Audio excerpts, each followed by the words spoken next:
салом алейкум духтарако. Ман медонам ки муисари ман диққати шуморо ба худаш ҷалб кардагӣ. Ман росте ки ҷое мерам, кадаме мебинам, мепарсанд ман ки дар муисарат ай чӣ истифода мебарӣ ки қадар дарози ғафси хушрӯй. Ман имрӯз мехоҳам барои шуморо бугум.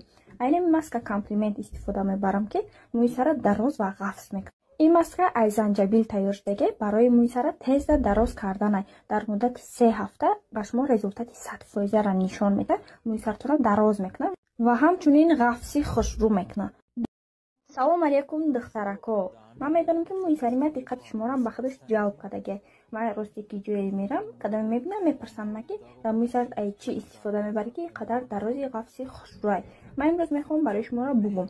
айне маска комплимент истифода мебарам ки муисара дароз ва ғафс мекунад. این маска аз занҷабил тайёр шуда барои муисара тез дароз кардан дар муддати 3 ҳафта ба шумо результати 100% ра нишон медиҳад. муисартонро дароз мекунад ва ҳамчунин ғафси хушрӯ мекунад.